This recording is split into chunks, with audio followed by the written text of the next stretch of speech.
தமிழ்நாடு மக்களே இளைய தளபதி விஜய் அவர்களை இன்று தமிழ்நாட்டில் கூட பாரிய மாற்றங்கள் ஏற்பட்ட ஒரு நாள் நான் நம்புகின்றேன்.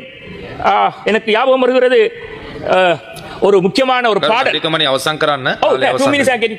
எல்லா புகழும் ஒருவன் ஒருவனுக்கே, நீ நதி போல ஓடிக்கொண்டீரு, உன்னை உள்ளத்தில் ஊர்வைக்குமே தமிழ்நாடு மக்களே, உன்னை உள்ளத்தில் வைத்து இன்று தமிழ்நாட்டில் இளைய தளபதி விஜய் அவர்களை ஒரு சீஃப் மினிஸ்டராக, தனது தளபதியாக அவர்கள் நியமித்திருக்கின்றார்கள்.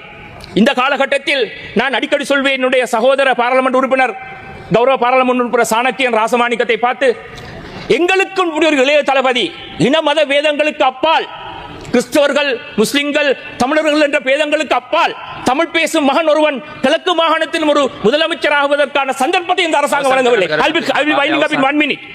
ஆகவே எங்களுடைய ஸ்ரீலங்கா முஸ்லிம் காங்கிரஸ் உடைய பாராளுமன்ற உறுப்பினர்களுடைய ஒவ்வொருவருடையும் வாழ்த்துக்களை இளைய தளபதி விஜய் அவர்களுக்கு தெரிவித்துக் கொண்டு என்னுடைய பேச்சை முடித்துக் கொள்கிறேன். நன்றி.